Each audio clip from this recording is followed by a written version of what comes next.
that the clock on the wall behind me was gifted to me from your holiday shop. I wondered about that when I saw it in the background. I'm like, that looks a lot like our clock. In fact, it is. My mom knows how much I like your stuff, so that was a great Christmas gift. Oh, Just, that's so just nice. saying. Thanks, Mom. Hey there, welcome back to Mid-Mod Remodel. This is the show about updating MCM homes, helping you match a mid-century home to your modern life. I'm your host, Della, architect and mid-century ranch enthusiast. You're listening to episode 1411. So today I am super excited to share my conversation with Susan Halla of Make It Mid-Century. You may already know her from her delightful Instagram account, where she mixes fun examples of her mid-century design kits with useful history lessons, sharing famous and less well-known mid-century buildings and design tips, history, and facts you can use. You might already also be on her mailing list. She sends out a truly fantastic first of the month every month email that rounds up what's new in the mid-century community, shares deals, museum exhibits to check out, history lessons, homeowner profiles, and is just generally always worth a read and a reread.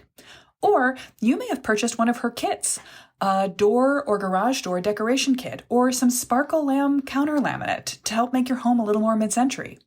If you're not already on her email list, go and sign up for it. But right now, today, we're going to chat about mid-century houses and history. You'll learn how she got here, and you'll hear me meet another woman who made it all the way through design school and then escaped the world of traditional architecture firms to create a new kind of business. I feel like we should start a club. It's a great conversation. Speaking of starting a club, I want to direct your attention to several great mid-century businesses that you might want to support this November, should you find yourself getting sucked into the joyful noise of pre-holiday advertising. This time last year, we put together a mid-century holiday gift guide for the mid-mod obsessive in your life, or to give yourself some of this goodness. You can find the whole thing at midmod-midwest.com/1007. But I'll just give you a quick rundown right now if all you really need is a verbal reminder to go find some of these folks. And look, buying from small businesses is about more than just making yourself feel good about yourself. To support small businesses is to keep jobs and dollars local. Plus, it's straight up fun. It comes with real benefits to building your community of design resources. So while you're out hunting for great reproductions from modern craftsmen who care, or amazing vintage places that come with a story, the support you get out of those purchases is becoming part of the greater community of mid-century obsessives. Check out some of my favorite mid-mod small businesses to seek out great pieces and details for your mid-century home update. I love Modbox mailboxes for super zippy mailboxes, Modern House Numbers for modern house numbers, and by the way, don't forget to use discount code MIDMODHOLIDAY, all one word, to get 10% off Modern House Numbers all this month. I love Hip Haven for lights, planters, and more mid-century goodness. Atomic Foundry for fun starburst and tiki doorbell cover plates. Plus, check in today's interview with Make It Mid-Century. They put together a sweet holiday pop-up shop every year for fun little details like wall lamps, which if you've ever watched video of me talking to you from my office, you can see behind me. Their pop-up shop goes live on November 25th. That's a big date for us, too. Keep your eye on your inbox to find out about some super savings around the holiday weekend on Mid-Mod Remodel's educational products. We'll be discounting all of our courses and programs just after Thanksgiving for a very limited time. Don't miss it. Per usual, find the transcript of today's episode, plus other relevant info like how and where to sign up for Susan's monthly email at the show notes page at midmod-midwest.com/1411. Well, this conversation, I feel like, has been a long time coming because I've been a fan of this person and their whole work since I got excited about mid-century, which now is not as long ago as the mid-century, but feels like forever ago to me. So I'm so excited today to be talking to Susan Halla of Make It Mid-Century about everything that she does. So Susan, hi. Hi, I've been a fan of yours for a long time too, so I'm excited to talk to you. That is so sweet. Well, I feel like mid-century in general is such a great interlinked community. I have not had very many bad experiences. I can't think of one, actually. Everyone I meet in the mid-century world has been a new friend and simpatico and excited about all these exciting things that are fun. So it's great to have you on the podcast. And I know that people who listen to this are kind of your ideal extended Venn diagram overlap of they're excited about making changes to their home. They love the mid-century features they have. They wish their house had more mid-century features. So hopefully we'll talk a little bit about the practical how-to aspects, but I wanted to start with, how did you trip and fall into mid-century, or have you always loved it? What was your entry point? That's a really great question, and I'll try to make it not super long because I could probably go like all half an hour on this. But Uh-huh. so when I was a kid, I knew I wanted to be an architect for a pretty long time, and we were driving down this street in St. Louis, where I'm from, that has all these beautiful old houses, and I said something about them, and my mom said, "You should be an architect." So that's what I started with. I have a degree in architecture, but then I realized, like, two-thirds of the way through my architecture degree, that that wasn't quite enough for me, and that I was really interested in more kind of like the history and like being able to redo buildings that needed some love. And so I went and got my master's in historic preservation on top of that. Okay. But it was somewhat of a recession when I finished school. And so I came home, and the only job that I could find that wasn't just going to pay me in ramen was for just a standard general practice architecture firm where we did a lot of, like, I think we did healthcare. My very first job out of college was healthcare stuff.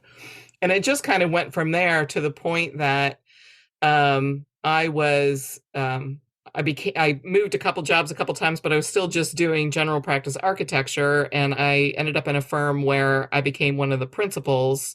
And we did laboratory design, and my specialty was crime labs and medical examiner facilities. So I always say I've seen more drugs and more dead bodies than most people ever will. Um, and so while it was really cool, and I actually became quite an expert at that, and like if you Google my name, you probably will find some of the articles I've written on that particular genre. But this love that I had still from grad school that I'd never been able to realize, like one of the articles, or research papers I wrote in college, was all about mobile homes and their implication on the historical landscape. I Oh, mean, fun. I'm just very nerdy that way. So I just love that. I love the era. I love the design features. I love how people were coming out of classical architecture and really trying to think new, even Mhm. though mid-century still also encompasses things like colonial revival and kind of things that we think of as being more classical.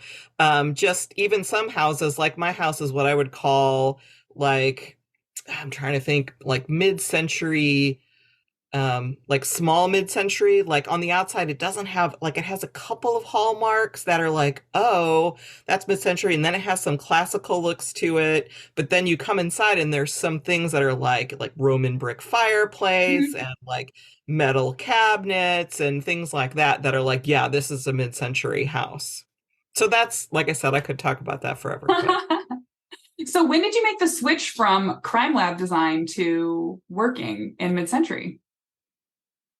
I should know what year that was. Lo, these many years ago now. 2015, I believe, is when I actually incorporated the business, well, or LLC'd the business. I had started to work on it a little bit before then. I got disillusioned with my architecture firm when, as we were talking about off air, I found out that I was paid $30,000 a year less than the next lowest paid um, uh, person in my stature of in the architecture firm. And when I asked them about a raise, they got angry and told me that they felt like I was trying to rob them blind, like they'd given me the keys to the candy store. And I was like, I've been What? here for 12 years. I have Oh, made man. you so much money. Guess I'm not making you any money any longer. So That is pretty wild. Yeah, I think a lot of women in design find themselves taking a sidestep from traditional firm life, which is not, I wouldn't want to tar everyone with the same brush, but there's definitely some old boy network baked in to the practice of architecture. And definitely. I actually just recorded a podcast episode that went live a couple weeks ago. Well, now when this goes live, it'll have been a month or two ago. But yeah, there are so many women in the world. There are so many women who are interested in design, but they don't get to have their voices heard as much in the practice of architecture. And that's one of the reasons why I've found so many interesting women who have started in architecture school and ended up doing something that's not really what they ever expected to do, but is really fun and satisfying. So hopefully it's a happy ending, but it's a little frustrating that it doesn't get to go. You want to be a thing, you go to school to be a thing, you do that thing, and happily ever after. It rarely happens that way. And I think that's what I've been telling my kids too. So, yeah, well, life is twisty. So you wisely said enough of that and decided to do something else. How did you immediately strike on the business the way that it is now, or did you think it would be something else, and then it kind of again circuitously became what it is now? no, pretty much I struck on how it is now because I don't know if your listeners will remember, but there was another place out there, and now I'm gonna forget the name of it. Gosh darn it. They originally came out, they made mid-century door kits. Okay. I can picture their logo, but I can't think of the name. You all out there will know who I'm talking about.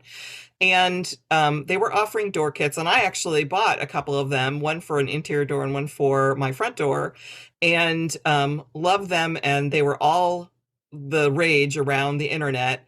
And then they came out with full doors, and they were obviously really expensive. And the door kits were still relatively cheap. And then all of a sudden, their prices started going up. And then all of a sudden, they dropped having door kits altogether. And everybody was like, what happened? And then they just disappeared. So I ended up talking to somebody kind of after. So I'm like, well, I could do that. I could fill that void that they left in this door kit community. And I have so many more ideas. They just had like very basic, here's 3 squares Mm-hmm. in your door. And I'm just like, there's so many more styles out there, and there's styles from different areas of the country Yeah. that you'll see. Like there's different areas in Chicago as there are, say, in Indianapolis or New York, than there are in Dallas or San Diego. So I wanted to be able to offer a lot of different designs. So that's really where that came from. And from there, my next product was our Sparkle Lam. Yeah. And it was something where I'm a big reader of Pam Keeber from retrorenovation.com, and Mm-hmm. she was a great influence on me as well. And one of the things she would do a list kind of, I don't know if it was annually or just kind of every once in a while, of like, what are the biggest things that we wish that they would bring back for mid-century homes? And one of those big ones was glitter laminate. And I was like, I wonder if I could figure that out. So I just, having been an architect, I have some contacts in like the plastic laminate manufacturing world, and I reached out to some of those, and they were interested. And Bob's your uncle, here I am. And that's really probably remains to be the most popular product that we still offer. So That's so fun. And it's really something we lose.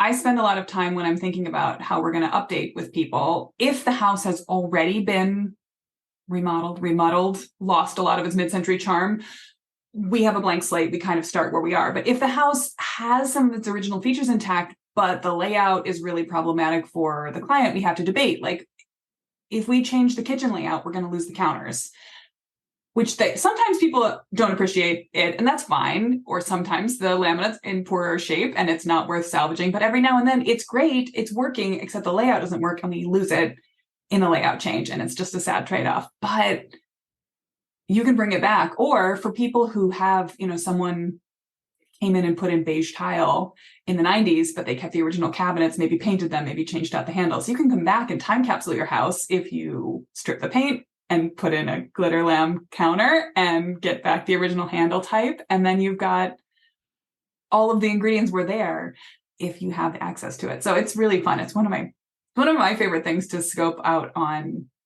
your website when I'm just sort of dreaming up pretty things and looking at like the prettiness of images. I'm thinking about those colors and the glitter behind them. I love it. You mentioned something really interesting actually about the door kits, that it had been pretty standardized in the previous incarnation. mm-hmm. But how much do you look when if you're traveling around, are you looking for keying door styles to different places? Or do you try to connect people with the door styles from their places? Or are you just trying to get as many ideas as possible up in the air, and then people have the freedom to choose whatever door kit they want. But do people come to you because they want to match their neighbor's door kit, or do they come and pick the coolest thing on the website? That's a That's two really good questions. question. I don't, that's one thing we could certainly do on our website is like say kind of where this particular style comes from. And I hadn't really thought about it until now that was a possibility to do. But I think people just pick the thing that resonates with them the most. And I haven't really surveyed anybody to find out, but I don't know, are they resonating with it because it's something that they've seen around their neighborhood, or how are they coming to that decision? That's a great question to just, maybe that's a survey in my next newsletter. I'd love to answer that question because I wonder, I know what I would say. Sometimes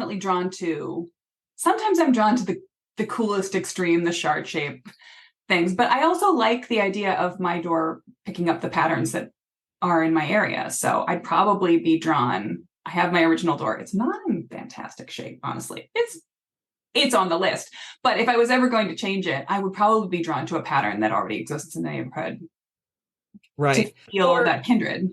I think there's people also that pick patterns that tend to pick up on other patterns on their house. Mm-hmm. And I've had a number of questions of people wanting to like match their door and their garage door or things like that. So that's something that we can work on with people too. We do custom things. It's not as easy for us to be that mobile. It kind of all depends on how busy we are as to if we can do that. But we have worked with other people on making like custom garage door kits to match a door or things like that. Oh, that's really fun. Because I think in a lot of the designier original mid-century houses, there were those little repetitions where the garage door spoke to the, wrought iron around the porch support and the front door and those things tied together. That's really fun. So I think one question I bet a lot of the getting started listeners that we have here, people who haven't maybe taken any action on their house, but they're thinking about what they could do, is what would you say to someone about how customizable you can think about the details on your house? And what would be a good first project for someone who was a little handy but hadn't really taken any steps to make their house their own? Well, the first thing I'm going to say is maybe not the popular thing to do, but you see, like, everything's been HGTVized, right? HGTV-ized? I don't even know how to say that, but you know what I mean. And that is that people buy houses and immediately they go in and they like knock down everything, knock down the walls, change the bathroom, do everything. And my first thing for people is live in your house. Live in your house for a year because you don't know how you'll really use it. And you might realize, hey, I kind of like the separation between the kitchen and the living room, because otherwise they'd see all my messy dishes because I'm not really good at doing the dishes. Yeah. That sort of thing. But the other, like, the thing that I think is the easiest thing for people to do is get paint. Because if you don't like it, you can paint over it. It's one of the cheapest things to do too. And whether that's painting your front door a really cool poppy color, or it's painting one wall in your living room or something. I mean, there's really cool things that you can do with paint. I mean, you could go and make a whole out mural. Murals were a thing, especially in like basement bar areas you could do. Yeah. But even things like a tone on tone pattern or things like that. There's all kinds of great things you can do with paint. Not as cheap as it used to be when a gallon was like $15, but still one of your cheaper things to do. Still one of your cheaper things to do. And everything gets more expensive for different reasons, but paint has also gotten cheaper because it's like even flowier and covers better and gotten less cheap rather. So yeah, it's gotten more user-friendly as it's gotten a slight bit more expensive. I agree. I think with the caveat that if it's an original mid-century unpainted something, maybe hesitate before you paint it right away. But right. Yeah, throw paint on your plastered walls or yeah. Yeah, I think it's such a great way to put your stamp on something, and it's so replaceable. You can paint it one color one day, and you can paint it another color the other day. I watched my across the street neighbor painted her front door 5 times to get the right color for her. I actually liked color 3 better than color 5, but that's me. But I loved that. I loved watching her do that because it was so satisfying, and it was right after she moved into the house. She has since become incredibly handy, but it's her first house, and one of the first things she did to it was repaint the front door until she got it exactly how she wanted it. And it's great. It's very fun. You and I will agree on one very important thing, though. Do not paint brick. Yes, absolutely. Yeah. Well, give everybody your pitch for Why Not to Paint Brick, because they have heard my song, but I love to hear it again. There's two different things that I always say about it. One, you can't unpaint brick.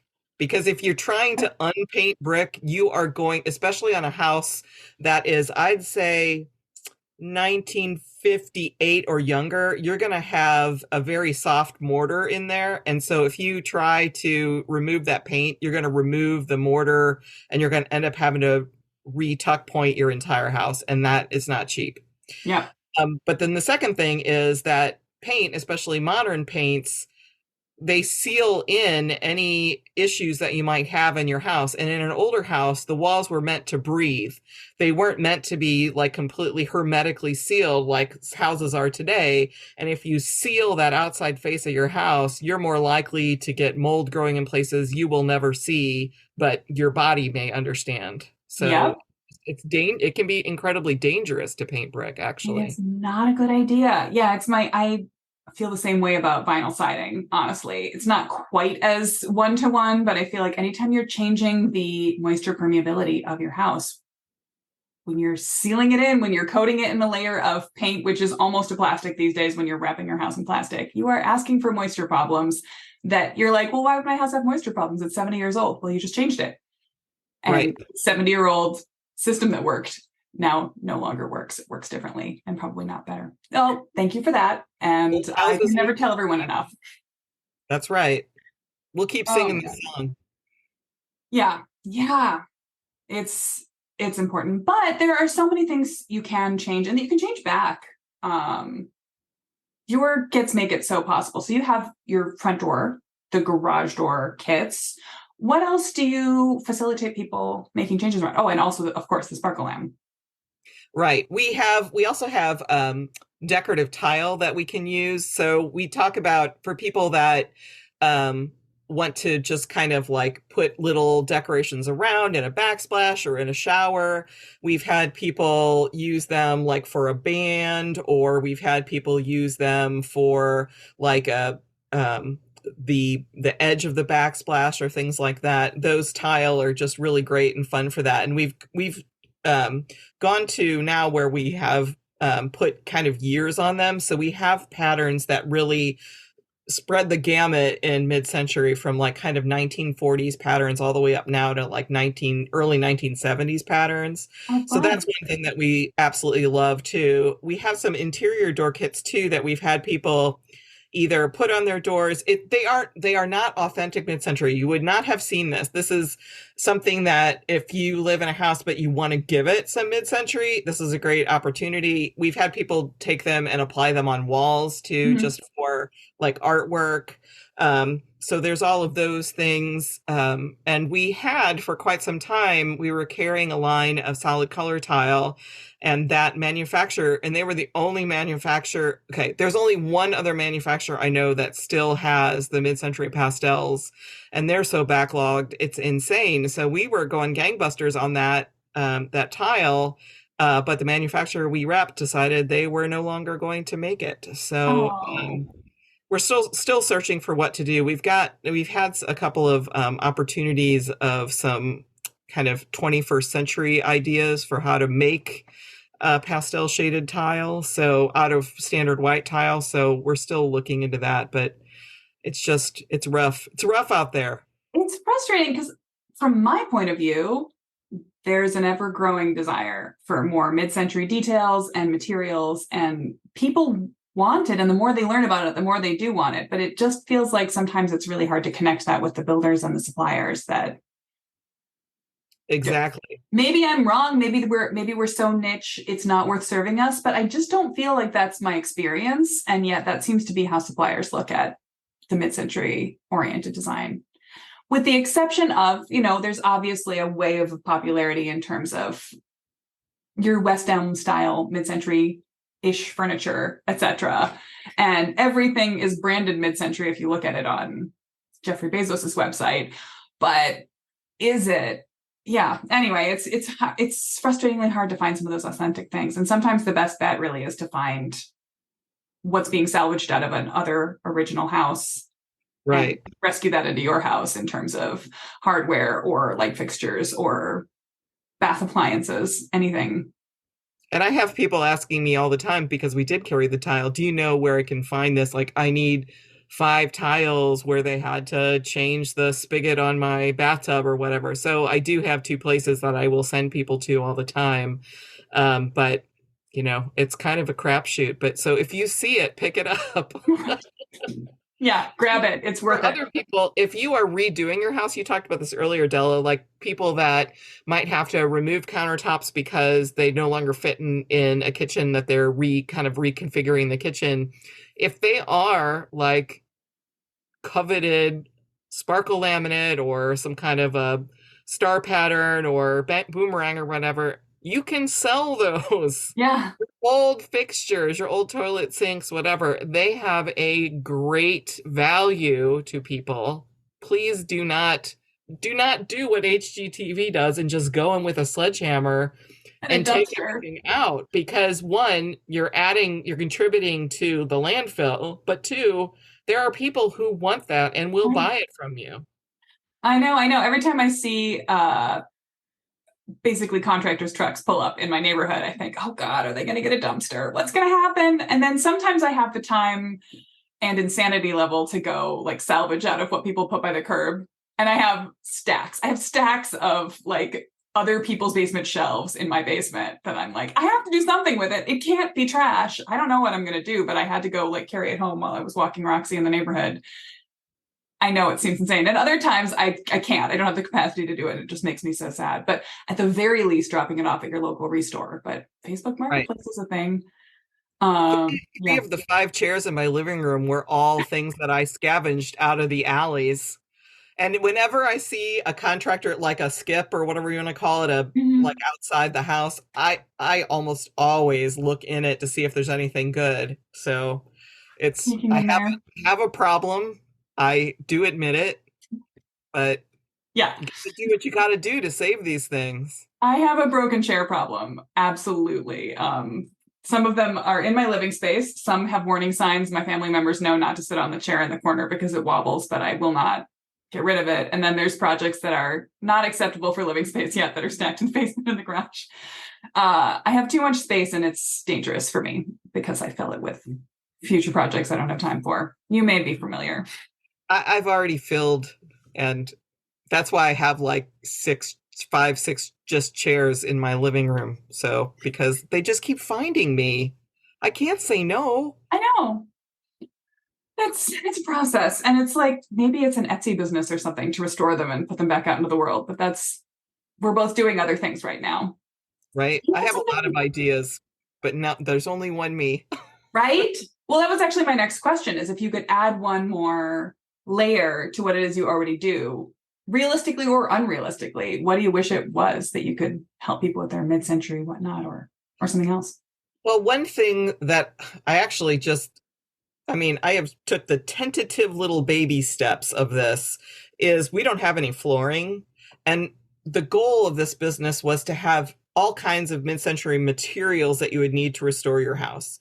And so I've reached out to a cork company and also a linoleum company about potentially being able to represent their products on our website and be able to offer those up to the people that buy from us. So the nice thing about that is we become the middleman, which doesn't make us sound great, but we have to survive somehow, right? I mean, I can't do this for free, but we can. People find you because they need your expertise and they need you to validate things for them.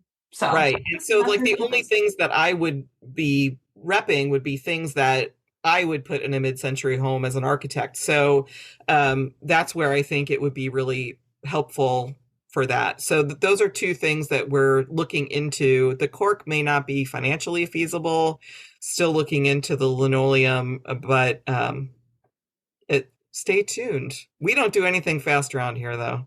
Sorry. Well, it's probably wise. You got to scope it out, make sure you actually do believe in it, and then get everything up and running so you can do it smoothly. But it's exciting. I definitely get questions from people all the time about what's the appropriate choice. Where can I find something authentic? I definitely get people who are committed to that question of what's the authentic choice for my house. And the answer is sometimes you can't. And sometimes it's the possibilities are many.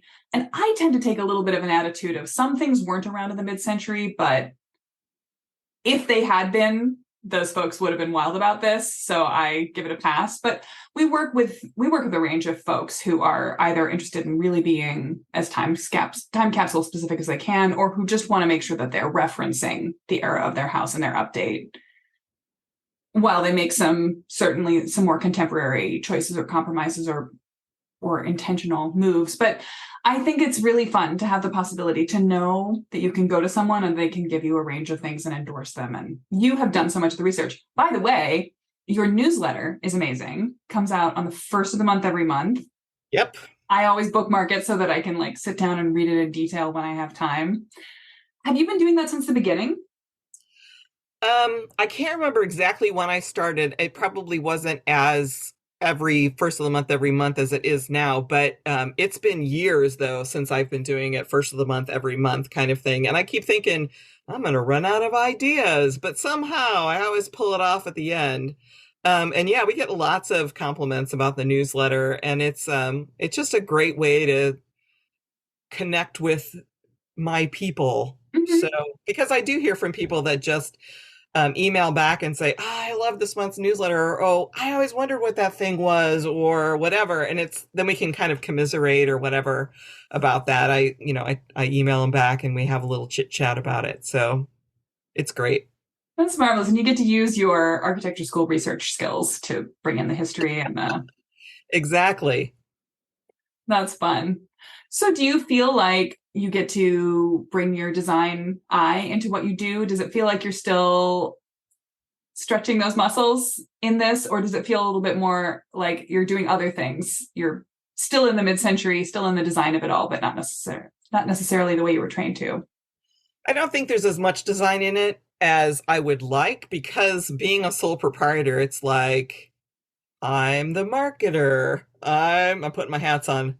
I'm the manufacturer. I'm the when things go wrong person. I'm like everything. So there isn't as much time for design as I would like. However, I'm trying to kind of arrange things so that I'm not for our laminate, we're now accepting orders up to the 15th of the month, and then we process all those orders in one big batch. And that means that I don't have to be setting up and tearing down every time I need to make the paper for our laminate. And it gives me a little bit more spare time for that sort of thing. Yeah, having a process is essential when you're trying to do everything at once. You can't do everything every day. You have to do... Right. Trying to work smarter, not harder. That's the goal, at least. That's the goal. It's not always possible when you're working at a small scale, but it's necessary for sanity. So that's a very rational thing. And so for anyone who's thinking of putting in a laminate order, make sure you get it in the first half of the month. That's right. Exactly. That's really fun. Yeah, I've been so inspired by some of the things. You do some great features on your Instagram too of historical projects and different materials, finishes, hardware of the mid-century era. So it feels like a fun little history class as well as a place to go to get things. And it's marketing, sure, but it's also just the love we all share for this era and how cool it was and what fun sort of lifestyle shifting ideas they had and style they had, which is really great. Right. Well, I know I gain inspiration from seeing what other people have done. So a lot of what our social media is other projects that other people have done. And I get crap all the time from people going, you need to push your products more. And I'm like, and I do when we have a new product or there's a cool photo I can share or whatever. But day to day, here's a picture of me sitting in a chair writing a newsletter. I mean, that's not really interesting. So if it's something that I think is cool and I like to read, then I feel like we're kind of a curation for that. So yeah. Well, that's a service in itself, which probably deserves some sideways compensation, but that's not really what if only Instagram is for. Marvelous. Well, what do you wish more people did for their houses that they could be doing or that they can't do right now, but you wish there was a way for them to do to keep them more mid-century or to make it more mid-century? I see what you did there. What I think about the first thing that comes to mind, I think, when you ask that question is more that don't try to follow trends. Like if you put a waterfall edge on your countertop, it's going to say, that's 2010s in about 10 years. Or the tile that looks like wood, that's like, I don't know what it is, 12 by 18 or whatever, that oblong, it's going to scream 2000s. And whereas if you try to, you don't have to be a purist. I am a purist and I completely understand that. I want my materials in my home to look like they were always there. But you want all of your materials to at least hearken to the era. Otherwise, you're going to be doing it again in 10 years. And unless you like to do that and you have all the money in the world, just try to listen to your house. You need to listen to your house. I just have to say, I did not ask you to say that. That was organic. Thank you for that. I couldn't agree more. And I think that it's really the goal of everything that I try to put out into the world is to yeah, exactly. I love purists, and I'm not as much of a purist in my own personal taste as I could be, but I appreciate it. And we work with clients who are, but wherever you are on that spectrum of perfect museum preservation up to an update of a house, the more you can listen to the original house and avoid those trends, the less often you're going to have to do it all over again and pay for it all over again. And that what you did before ends up in the landfill. It's so frustrating. So that's marvelous. Well, Grant, we are of two minds, aren't we? But we're of one in a way. Yeah, absolutely. Well, I think that all I can say is it's great to think about bringing some more mid-century style back to your house. And you should definitely think about a door kit from Make It Mid-Century. Or if you are wondering what's the perfect countertop material for a mid-century kitchen, Sparkle Lam is an answer. That's a good one. Hey, actually, I have some questions about that. Is it scary to think about a DIY install of that? Or how do you find a person who can put it on for you? It is so not scary to do it yourself. And in fact, the countertops, when I first started working from home and I had to make a home office, I didn't have my own laminate at the time, so I didn't use my own laminate, but I was like, well, how hard can this be? And it was so not hard at all to do. And then I've been redoing our shop where we manufacture like our door kits and stuff. And so I just put in all Sparkle Lam tops in my shop. One, to show people that it's easy to do, and two, to show people that it's quite durable, actually, that I feel comfortable having it in my shop. It's really easy to do. You certainly want a couple other people with you, but if you have kind of basic DIY skills, if you can use a circular saw or a router, that's great. But other than that, it's really easy. And it's so easy, though, that finding somebody, if you don't feel comfortable doing it, I always say your next step is to find, do you have a dad or a brother or a friend who you can ply with pizza and beer countertop? That's your next cheapest option. But then even if you can find a handyman or someone who's a carpenter that you could hire, that would be kind of the next step up. So we're going to step up in price. And then I guess your next step after that is somebody who is a cabinet builder. They probably know. And then if you really don't know anybody, if you walk into a kitchens and bath store and say, I'm looking for somebody to make this for me, do you have any recommendations? They probably do too, but they'll probably be the priciest of all those. But there's a lot of different ways that you can do that. So. Well, it's amazing. And I have my original kitchen partly out of apathy and partly out of busyness and partly out of, I would change the layout, but I just love my sweet cabinet so much. But also, when I moved in, this is live with it for a year. When I moved in, I was not wild about the countertops. They're a little off-white and the kitchen needs more lighting in it. I'm working on that. And so sometimes they can seem dingy, but also I have learned they are absolutely bomb-proof. And you can't scratch them with a knife, and you can set hot things on them. And they have this beautiful curvature to them. They sort of like are molded over the front, and then they go back up and form a backsplash. They're great. And now I'm like, well, I can't change the layout of my kitchen because I'm never going to replace these counters. I might replace the drop-in sink. I might do a new faucet. I might even like add more built-ins, but I'm never going to remove the built-ins that I have because I'm never going to move that countertop. It's going to be there until doomsday, as far as I can tell. So hooray for laminates and how classy and durable they can be. That's really fun. Hopefully we've just inspired someone. You may be able to cut on your countertop, but I don't suggest that on laminate. Not recommended. Yeah, not recommended. I like a cutting board, but I have not been able to do anything bad to these counters, and I haven't been that careful with them because when I moved in, I thought, not long for this world. But I was wrong. They're here to stay. That's fun. Oh, well, great. Anything else you really want people to know before we have to wrap up this podcast episode?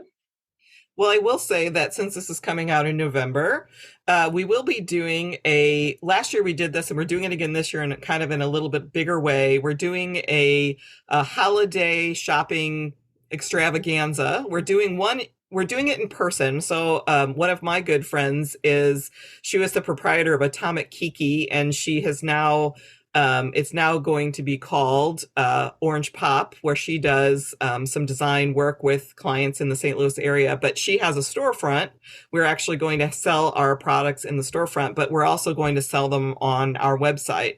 So look for that. The opening day for that will be the Saturday after Thanksgiving. That is opening day of Shop Small, or Small Business Saturday. That's the word I'm looking for. And we'll have a bunch of things that we don't normally carry on our website, just things that you could give as gifts. So we're looking at some of the things we had last year, some like pet dishes. We have some pillows. We have some candelabras. We're also going to look into doing some glassware with like some cool like designs of breeze block on them, and perhaps some light fixtures, a couple of different things too to add to the mix, but still things that are fun for you if you want to gift them to yourself, or if you need to like make your house pop before the holidays and you have people over, there's stuff for you. And then there's also things that would be great gifty items to send to other people. Right. Gifts for yourself, links you can send to your family members that know you like mid-mod but don't know what you mean by that, or things for your mid-mod friends. That's perfect.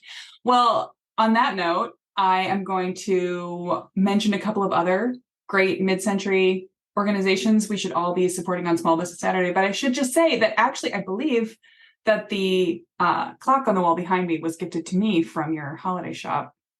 I wondered about that when I saw it in the background. I'm like, that looks a lot like our clock. In fact, it is. My mom knows how much I like your stuff. So that was a great Christmas gift. Oh, that's so nice. Saying. Thanks, Mom. Mm-hmm. So maybe that has also motivated people. So we want people to play with paint, but not on the brick. We want people to buy Sparkle Lam, and we want people to think about great mid-century gifts for this holiday season and beyond. That's right. Well, that was so much fun. So go check out Make It Mid-Century immediately and add a little more Atomic Era sparkle to your life. Find handy links to their stuff and more at midnod-midwest.com/1411. Next week on the podcast will be actual American Thanksgiving, when the episode drops on a Thursday. I will have a best of episode for you to listen to while you prep your turkey or just prep yourself for a family and friend get together. And I'll be back with some fresh thoughts a week after, more advice on how to cut down the chaos in your life by designing with the cyclical nature of your life in mind.